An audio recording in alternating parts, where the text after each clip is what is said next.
ہیں اس کو سمجھنے کے لیے کہ اصل میں یہ بات کیا ہے۔ یہ بہت اہم بات ہے، اور اس بات کا تعلق صرف تنظیم اسلامی سے نہیں ہے، اس بات کا تعلق اس پوری فکر کے ساتھ ہے جس کو یعنی جسے کہیں مدون کیا، یا جس کی جو بر صغیر پاک و ہند میں جس کی بقول ڈاکٹر صاحب جس کی تجدید ہوئی ہے، علامہ اقبال، ابوالکلام آزاد، مولانا مودودی، خود ڈاکٹر صاحب، ادھر جو ہے سید قطب، حسن البنا، ان لوگوں کی محنتوں سے وہ جو فکر آشکارا ہوا لوگوں کے سامنے، جس کے بارے میں شیطان بڑا پرسکون تھا کہ ان لوگوں کی سمجھ میں یہ نہیں آیا، یہ مسلمان نہیں سمجھ سکتے کہ محمد الرسول اللہ کا دین کیا ہے۔ کیوں نہیں سمجھ سکتے؟ ہے وہی سرمایہ داری بندہ مومن کا دین، اور یہ کہ جانتا ہوں میں کہ مشرق کی اندھیری رات میں بے ید بیضا ہے پیران حرم کی آستی، یہ نہیں سمجھ سکتے۔ اور وہ جو معلوم ہے جس کا ڈاکٹر صاحب ذکر کرتے تھے کہ ابلیس کی مجلس شورا، اور اس میں جو علامہ اقبال نے وہ سارا معاشی نظام، سیاسی نظام، سماجی نظام اس کا نقشہ کھینچا ہے، اس کا آغاز کس بات سے ہوتا ہے؟ ابلیس کہتا ہے یہ نہ مجھے ان سرمایہ داروں سے کوئی ڈر ہے، جمہوریت سے، سلطانی جمہور کا بھی مجھے کوئی خطرہ نہیں، یہ جو آشفتہ مزاج ہیں کمیونسٹ، ان سے بھی مجھے کوئی خطرہ نہیں ہے۔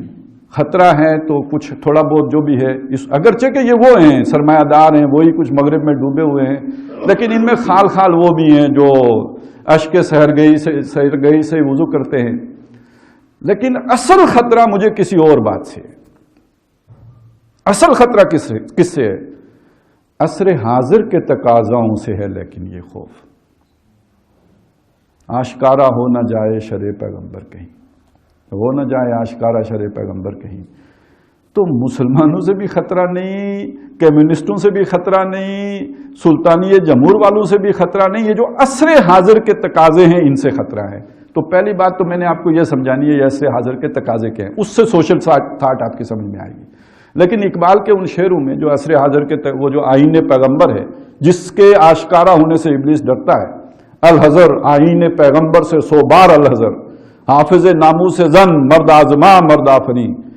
یہ جو ہے پہلی بات تو یہ کہ عصر حاضر کے تقاضوں سے یہ ڈرے۔ خود مسلمان کے بارے میں کیا کہا؟ یہ غنیمت ہے کہ خود مسلمان ہے محروم یقین۔ آخری مصرع یہ ہے کہ یہ جو مسلمان ہے اس کے محروم یقین ہونا بڑا، یعنی اسے یہ یقین ہی نہیں کہ میرے پاس وہ نظام ہے جو آج کے دور کے مسائل کا حل پیش کرتا ہے۔ یہ اب ذہن میں رکھ لیجئے، آج کے دور کے مسائل کا حل پیش کرنے والا نظام مسلمان کو یقین ہی نہیں کہ میرے پاس موجود ہے۔ لیکن یہ عصر حاضر کے تقاضے مجھے ڈراتے ہیں کہ کہیں انسان وہاں تک نہ پہنچ جائے، وہ جو شے میں نے چھپا کے رکھوائی ہے ان کے مذہبی رہنماؤں سے، اور یہ کہ اس کو تقدس کے غلافوں میں لپیٹ کے رکھوا دیا ہے، وہ شرع پیغمبر کہیں آشکارا نہ ہو جائے، وہ کہیں چھپی ہوئی اچھی ہے ظاہر نہ ہو جائے۔ اب اس کو سمجھنے کے لیے ہمیں وہ سوشل تھاٹ کسے کہتے ہیں، یہ عمرانی نظریات کیا ہوتے ہیں، تھوڑی سی اس کی جو ہے نا ٹیکنیکلٹی میں جانا پڑے گا، وہ ڈیفینیشنز جو دنیا میں اس کی گئی ہیں ان کو سمجھنا ہے۔ سب سے پہلے ذرا سوشیالوجی کو لے لیجئے، یہ سوشل تھاٹ کے اعتبار سے ایک محدود برانچ ہے علم کی، یعنی اس میں سوشل تھاٹس میں تو سارا بہت کچھ آ جائے گا، پولیٹیکل سائنس آئے گی، اکنامکس آئے گی، وہ سب کچھ آئے گا، اس سے متعلقہ مسائل آئیں گے، انسانوں سے متعلق جتنے مسائل ہیں وہ آ جائیں گے۔ لیکن ان میں سے ایک علم سوشیالوجی بھی ہے، میں چاہتا ہوں تھوڑی سی جو اس کو ڈیفائن کیا مغربی مفکرین نے وہ معلوم ہو جائے۔ اس کا لب لباب یا نچوڑ یا یوں کہیے کہ اگر ایک جملے میں کہا جائے تو sociology is the science of society. Sociology is the science of society. اس کا عمران خان سے یا عمران ریاض سے تعلق نہیں ہے۔ Sociology is the study of social action, یہ ایک بہت پرانی تعریف ہے اور یہ بڑی لمیٹڈ اور بڑی محدود ہے، اس کو امپروو کیا گیا ہے بعد میں کہ سوشیالوجی ہے وہ جو انسان کا سماجی عمل ہوتا ہے اس سے بحث کرتی ہے، لیکن یہ انٹریکشن کی بات نہیں کہی گئی، ایکشن کی بات، ایکشن کسی فرد کا ہوتا ہے، جبکہ انسان سماجی حیوان ہونے کے ناطے انٹریکٹ کرتا ہے، یہاں اس کا ذکر نہیں ہے، لہذا یہ ایک بڑی لمیٹڈ، بڑی محدود، بڑی غیر جامع تعریف ہے جو یہ کی گئی ہے۔ اس سے آگے تعریف ہے sociology is the study of collective behaviour, جو بھی ایک اجتماعی رویہ ہوتا ہے کسی سوسائٹی کا تو وہ اس کی اسٹڈی کا نام، اس کے مطالعے کا نام، اس کو منضبط کرنے کا نام سماجیات ہے یا سوشیالوجی ہے۔ اچھا جی، ایک تعریف ہے sociology is the scientific study of social aspect of human life. یہ مختلف تعریفیں آ رہی ہیں اور ان اے براڈسٹ سینس، اب یہ ذرا تھوڑا سا اس کو جامع کر کے ایک تعریف کی گئی وسیع تناظر میں، sociology is the study of human interactions and interrelation and their consequences, جو ان کے اثرات اور نتائج مرتب ہوتے ہیں، ان سب سے بحث کرتی ہے سوشیالوجی۔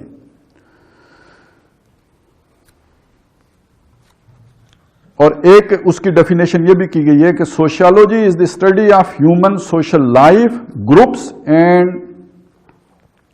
سوسائٹیز، یعنی صرف کسی فرد ہی کے ایکشن یا کچھ افراد کے انٹریکشن کو نہیں، بلکہ یہ کہ مکمل سوشل لائف اور گروپس کے جو برتاؤ اور طور طریقے رہنے کے ہیں وہ، اور سوسائٹیز، معاشروں کا جو برتاؤ اور چلن ہے، اس سب کے مطالعے یا اسٹڈی کرنے کا نام سوشیالوجی ہے۔ اور اس سب کو اگر ہم جمع کر کے دیکھیں تو اس کا اگر ہم جمع کر کے تو ایک تعریف جامع بنائیں تو بنے گی sociology is the scientific study of society, social groups including pattern of social relationships, social interactions and culture. اس سب کے مطالعے کا نام سماجیات یا عمرانیات یا سوشیالوجی ہے۔ اچھا جی، اب آئیں سوشل تھاٹ کسے کہتے ہیں۔ یہ ہے اہم بات جو ہمارے اصل مضمون سے متعلق ہے۔ سوشل تھاٹ یعنی عمرانی فکر is current social thinking about the structure and functions of social system۔ Structure جو آپ کا نظام ہے اور جو اس کا ڈھانچہ ہے، یعنی ایک نظام ہے، ایک ڈھانچہ ہے، اس کے مطالعے کا نام، اس کی اسٹڈی کا نام، اس کے بارے میں سوچ و بچار اور غور و فکر کرنے کا نام سوشل تھاٹ ہے۔ ایک ڈیفینیشن یہ کی گئی ہے۔ پھر یہ کہ social thought is an idea اور concept of a set of concepts about the social problems and its possible solutions in a social situation, یعنی جو آپ کے سماجی مسئلے مسائل ہیں، جو آپ کے پریشانیاں ہیں سماجی اور جو ان کے پرابلمز ہیں، ان کو سمجھنا اور ان کا حل پیش کرنا، یہ سوشل تھاٹ کہلاتا ہے۔ In past as well as in the present, social system, social thought is a rule of thought or thinking about social question and related answers by some person۔ ایک ایسا مفکر کہ جو آپ کی جو بھی سماجی مسئلے مسائل ہیں اور ان سے متعلق جو اس کے خیالات ہیں اور ان سوالات کے جو اس نے جوابات دیے ہیں، وہ سارا تصور سوشل تھاٹ کہلاتا ہے، یا اس شخص کو ہم ایک سماجی یا عمرانی مفکر کے طور پر مانیں گے۔ In short, social thought is thinking about the problem of society by one or few persons in various time. مختلف اوقات میں ایک آدمی یا مختلف لوگوں نے مل کر معاشرے کے بارے میں سوچا ہو، اس کے مسائل اور ان کا حل پیش کیا ہو، اس کو ہم کہیں گے سوشل تھاٹ۔ اب یہ جو سوشل تھاٹ ہے، اس کے اندر ایک ارتقاء ہوا ہے۔ اس ارتقاء کو ہم 3 لیولز پہ سمجھتے ہیں۔ پہلا لیول یہ ہے کہ جب انسان بحیثیت مجموعی مذہب سے، جب اس کا جو خاص طور پہ جب وہ مل جل کے رہنا شروع ہوا، سماجی عوام بنا ہے، تو ابتداً مذہبی تعلیم اس کے پاس نہیں تھی۔ یعنی ایک بات تو وہ ہے کہ حضرت آدم علیہ السلام پہلے نبی ہیں، پہلے انسان ہیں، پہلے نبی ہیں، تو ایک فرد کی حیثیت سے ہیں، اس وقت ہدایت بھی آ گئی۔ اب آپ دیکھیں کہ بعد میں حضرت نوح علیہ السلام ہدایت لے کے آئے ہیں۔ درمیان میں جب معاشرے کی تشکیل ہوئی ہے تو انسان کے پاس اس دور میں رہنے کے لیے ہدایت نہیں تھی، تو اس نے وہ جو خالی جگہ تھی وہ کس نے پر کی ہے؟ وہ سپرسٹیشنز نے پر کی ہے، وہ توہمات نے پر کی ہے، وہ دیوی دیوتاؤں نے پر کی ہے، وہ جو حضرت نوح علیہ السلام کے دور میں وہ جو مختلف جو دیوتے تھے ان کی حقیقت تو کوئی نہیں تھی نا، محض ایک توہمات تھے کہ جو انہوں نے گڑھ لیے تھے، ودم و سوام و نصرہ، یہ جو مختلف تھے، تو یہ سارے سپرسٹیشنز تھیں کہ جن کو انسان نے اپنے سے ذرا بڑا مان کے، اور وہ چیزیں جن کو وہ سمجھ نہیں سکتا، بارش ہو رہی ہے تو کیوں ہو رہی ہے، یہ کوئی مسئلہ آگ ہے تو اس نے گھر کیوں جلا دیا ہے، تو جو چیزیں اس کی سوچ سے ماورا ہوتی تھیں وہ ان کو ان کے ساتھ جوڑ دیتا تھا، حادثات کو، جو سمجھ میں آنے والی چیزیں نہیں ہیں ان کو اس کے ساتھ جوڑ دیا۔ یہ ایک عرصے تک رہا، اور بعض جگہوں پہ آ کے جو ہے نبیوں نے، کوئی اچھے لوگوں نے اگر تعلیمات دی بھی ہیں تو مین سٹریم یوں سمجھ لیجئے انسانیت اسی رخ پہ آگے بڑھتی رہی۔ اب بیچ میں رسولوں نے آ کے کہیں کہیں مختلف مواقع پر لوگوں کو آ کے ان توہمات سے نکال کر حقائق کی طرف لے کے آئے، اور حقائق سے مراد کیا ہے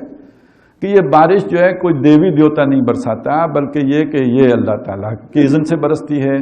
یعنی اب یہ جو مذہب آیا اس کی جگہ پہ، تو مذہب نے آ کے ایک ایکسٹرا سینسری جو ایک نالج کا ذریعہ ہے، یہ وحی جو سب سے زیادہ محکم، سب سے زیادہ مضبوط، یعنی وہ وحی کا سلسلہ، اس کے ذریعے سے بتایا کہ در حقیقت یہ ساری چیزیں جو ہیں، ان سارے مسائل کا حل آپ کو ادھر سے ملے گا، اللہ سے ملے گا، ان حقائق سے ملے گا، اس کو مذہب کے ساتھ جوڑ دیا۔ بہرحال کرتے کرتے نبی اکرم صلی اللہ علیہ وسلم کی جب بعثت ہوئی ہے، تو حضور صلی اللہ علیہ وسلم کی بعثت کو پہ آ کے تو نبوت کا خاتمہ بھی ہو گیا، ختم نبوت ہے۔ تو اس کو آپ نے سنی ہوگی ڈاکٹر صاحب کی وہ تقریر جس میں ختم نبوت اور اس کے جو ہے وہ تقاضے بیان کیا ہے اس کو، اور اس میں الہدا کی جو وضاحت کی کہ پہلے ہدا آتی تھی، یہ تورات ہدا ہے، قرآن مجید الہدا ہے، ختم نبوت ہوئی ہے، حضور کامل رسول ہیں، کس معنی میں ہیں، اس کے تقاضے کیا ہیں۔ تو تین چیزیں ڈاکٹر صاحب نے بیان کی۔ پہلی بات انہوں نے یہ بیان کی کہ یہ ارتقاء ہوتے ہوتے، دنیاوی ارتقاء ہوتے ہوتے، اب دنیا حضور صلی اللہ علیہ وسلم کے دور میں بہت قریب سمٹ آئی تھی، یعنی ہم تو آج کہتے ہیں نا گلوبل ولیج بنی ہے، اللہ کی نظر میں محمد رسول اللہ صلی اللہ علیہ وسلم کی بعثت کے وقت دنیا کا یہ پوٹینشیل ظاہر ہو چکا تھا کہ وہ تقریباً فاصلے مٹ چکے تھے۔ اب ایرانی حملہ کرتے کرتے کرتے جا کے یورپ سے نکلتے ہیں، اور یورپ والے حملہ کرتے کرتے آ کے ایران سے نکلتے ہیں، پہلے تو یہ ممکن نہیں تھا۔ اب قافلے چلتے ہیں، اور یہ کہ ایسٹ ویسٹ ٹریڈ ہو رہی ہے، حضور کے سے بہت پہلے شروع ہو گئی تھی۔ حضور سے بہت پہلے جو ہے انسان جو ہے وہ آپس میں جڑنا شروع ہو گیا مختلف علاقوں کے، ٹھیک ہے امریکہ نہیں دریافت ہوا تو نہیں ہوا، لیکن باقی دنیا تو آپس میں قریب آ گئی تھی۔ اب ایسا تو نہیں کہ آپ جیسے وہ اصحاب مدین کے لیے علیحدہ رسول ہے اور ان سے قریب ہی رہتے ہیں، صدوم اور امورہ کی بستیاں ان کے لیے علیحدہ رسول آیا تھا، تو بہت قریب کی جگہ ہیں، قربت کی جگہ ہیں، لیکن یہ کہ ان کا آپس میں اس طرح کا انٹریکشن نہیں ہے، یہ گویا بہت دور رہتے تھے۔ لیکن حضور صلی اللہ علیہ وسلم کے دور تک آتے آتے دنیا بہت قریب ہو گئی، اور قیامت تک ظاہر اللہ کو معلوم تھا اور بھی قریب آ جانی تھی۔ لہذا اس کا نتیجہ یہ نکلا کہ اللہ تعالیٰ نے جس رسول کو بھیجا اس کو پہلی دفعہ رحمت للعالمین بنا کے بھیجا، کافۃ للناس بشیرا و نذیرا بنا کے بھیجا۔ تو اگر انسان نے یہ فاصلے نہ مٹائے ہوتے اور قربت نہ پیدا ہوئی ہوتی اور دنیا آپس میں جڑی نہ ہوتی تو رحمت للعالمین کے آنے میں ابھی اور وقت لگ جاتا ہے۔ تو اس ارتقاء کا تعلق ہے حضور صلی اللہ علیہ وسلم کی عالمی بعثت کے ساتھ، پہلی بات تو یہ ہو گئی۔ دوسری بات یہ ہوئی کہ انسانی عقل ماں بعد طبیعتی حقائق کے بارے میں وہ سارے سوالات اٹھا چکی تھی جو کہ ممکن، یعنی وہ سارے فلسفے وجود میں آ چکے تھے حضور سے 1200 سال پہلے۔ لہذا اب جو ہدایت دی گئی وہ کامل ہدایت دی گئی، الہدا دی گئی۔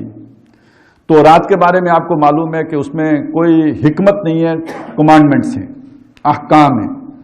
انجیل حضرت مسیح علیہ السلام پہ نازل ہوئی، یعنی سقراط، افلاطون، ارسطو وغیرہ سے کوئی 600 سال بعد نازل ہوئی، اس میں حکمت بھی ہے۔ انجیل میں حکمت ہے، تورات میں حکمت نہیں تھی، تورات میں احکام تھے، ان کی حکمت انجیل میں آئی، اور قرآن مجید اس میں ہدایت بھی ہے، حکمت بھی ہے۔ یعلمہم الکتاب والحکمہ، تو اس میں کمانڈمنٹس بھی ہیں، کتاب اور حکمت، حکمت بھی ہے اس میں، دانائی بھی اس کے جو وجوہات ہیں، ریزننگ وہ بھی کر دی گئی ساری